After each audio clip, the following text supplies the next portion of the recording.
Hey guys, Sure Shot Midget here. So I got another Lancer Tactical M4 to do a review on. This is the Keymod version. This is a customer's.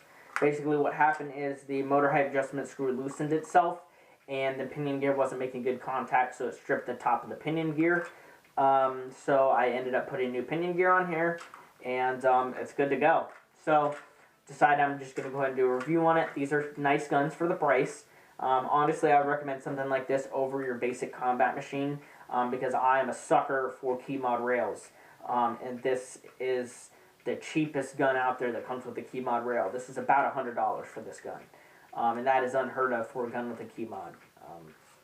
And I'll get over why the gun is so cheap. So let's start from the back. So the back, you have plenty of room inside of this crane stock. When you pull the tab off, it comes off in one piece. It is going to come with an 8.4, which honestly I would say isn't good enough if you're new to the game, you know, new to Airsoft. You could use it for a little bit, but it would be just much better for you to get yourself a 7.4 LiPo and fit that right down in there. Now, let me go ahead and grab an 11.1 stick, and as you can see, with the stick LiPo, it fits right inside of the crane stock tube. So most crane stock tubes do not allow you to fit a 11.1 stick in there, and this does. So what does that mean? Basically, it means that if you want to run this gun with an 11.1 LiPo stock and just use it until it breaks and then upgrade the heck out of it, you don't have to worry about getting a nunchuck, okay? A 3-part LiPo, you can get a stick type, okay, because it's going to fit your tube, your crane stock tube, and it fits on either side, so you could fit 2 of them in there, but there's so many wires, I just put one at a time. It's what I do with my PTW stock on my ICS M4. So that's nice to know. You got plenty of room inside your stock, and that's, you know, better over a combat machine. It does have a Tamiya connector and a fuse. The fuse is a little smaller. It's like the VFC type. No complaints about that, really. I believe it's a 6-position buffer tube, because actually the buffer tube is what makes it 6 positions. You know, most people don't know that because there's notches on the buffer tube. This one's probably a 6, might be a 4. You have a plastic buffer tube and a plastic sling mount, which is, I think, a mistake. Lancer Tactical should really do a metal buffer tube and metal sling mount. The one sling mount on this side broke, so as you can see, I mean, right there, they're breakable, okay? So the customer, you could tell, already broke that off. I really wish that was metal, at least the sling mount was metal. The buffer tube, maybe not so much, but it'd be nice to have a metal buffer tube too, so if you do smack it against something, it's not going to snap or crack it. As far as the charging handle, it's a basic charging handle. You can see your hop up in there, plastic selector switch, plastic fake bolt lock, plastic mag catch. The grip is actually a Tango down style, which is nice. Definitely better than the standard pistol grips in my opinion. The trigger pull is actually not too bad. It's not long or anything. You have a KAC style back sight and a front sight like the Troy replicas. Well, it is a replica. The Troy battle sights, that's what it replicates. The owner has a red dot on here. It is a basic red dot. It doesn't even have any markings. It might even be Lancer Tactical. But it actually is pretty crisp and clear. It is metal. You have a rubber cap on there to keep dust off of it. It does have a few reticules in it. Reticules. Sounded weird when I said it for some reason. It's pretty crisp and clean, it looks like to me. I'm sure that it probably needs sighted in. But I don't know. I guess he could have sighted it in for his ammo that he uses. Then you get your basic plastic body by Lancer Tactical. It's ABS. You have a Keymod rail system, which is plastic. Now, a plastic Keymod rail, that's interesting, but it is super, super solid. And this gun is so light, and it's got Keymod sections all over the place, or holes. It comes with 2 short rails and a long rail. So you have enough rails on this gun to put a grip, you could put a flashlight, and then you could put like one of those gas pedals or like the hand stop on the side. Or you could get your own Keymod sections that are a little bit more what am I trying? Sleek.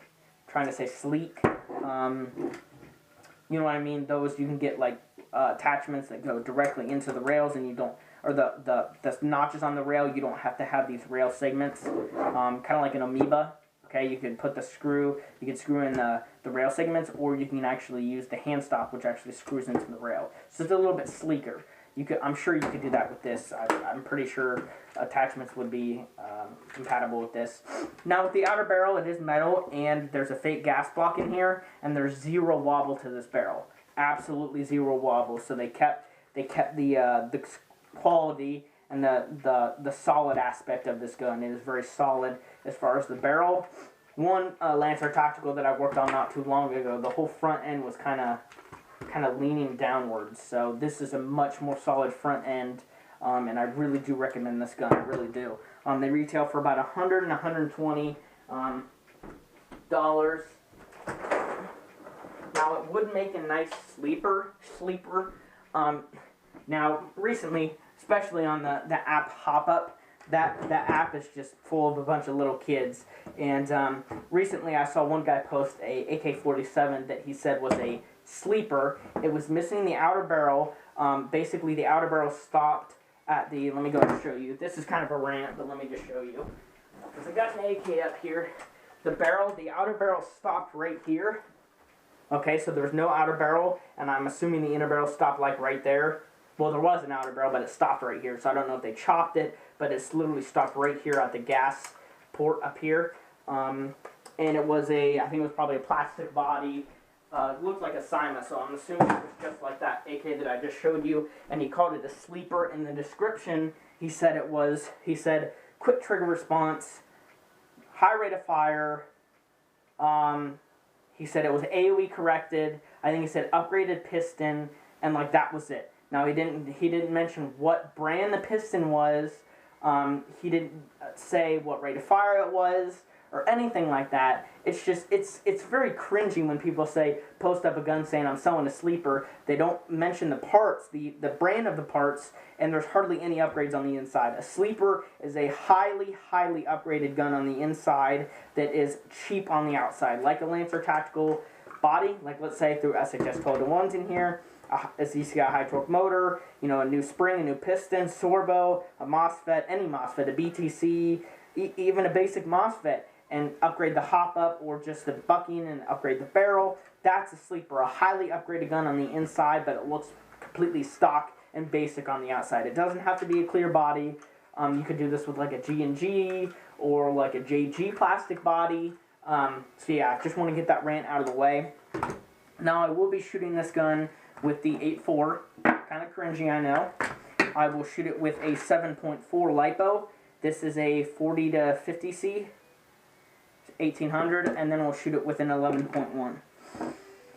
Now this gun actually shoots about 420 FPS with a .2 BB, so this thing shoots hard. So if you buy this gun, expect to use it outdoors. I really hate it when people come to like the field or whatever, like Assault Airsoft, and they're like, oh, chrono my gun, and then it shoots like 400 plus FPS. It's like you should have thought of that. You know what I mean? When you went to buy the gun, is this gonna chrono under? Now, and I know a lot of these people, when they're getting these guns, they don't expect to go to a field, but you always got to keep that in the back of your mind when you're starting airsoft. Eventually, you're gonna want to go to an actual field, guys. Okay, so I'm gonna shoot with a GMP mid cap. There's .25s in here. I forgot my flashlight, so I'm just shooting outside. But I did shoot this earlier, and it shoots very far for a stock gun. It's actually incredible. But again, it shoots 400 and something FPS with a .2. It chronoed at 340 with a 2.8, which is crazy.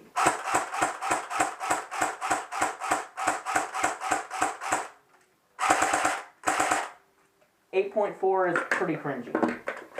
So let's go ahead and go to a 7.4. I recommended that the owner gets a 7.4 and a LiPo charger.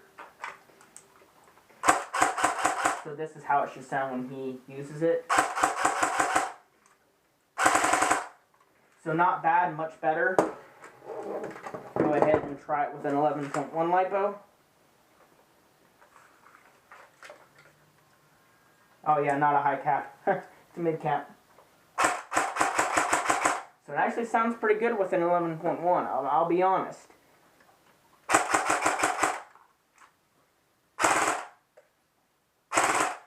Shoots about 20 rounds a second with an 11.1, so isn't bad. Trigger response, pretty good. Not like amazing, but you know, for a stock Chinese gun, it's pretty good.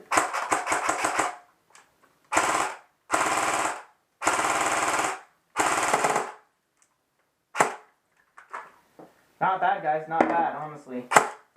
For your budget gun, that's pretty dang good. But if you do buy this gun and you're looking for longevity, then use a 9.6 or a 7.4 LiPo. There are a lot of people out there that ask me, can I use a 7.4 LiPo with a stock gun? Yes, you can. And not have issues with it. True, yes. Now, one of my friends, he's running a, was it a 40 to 50C 7.4 just like this with no MOSFET, and he's been using it for a year with SHS trigger contacts.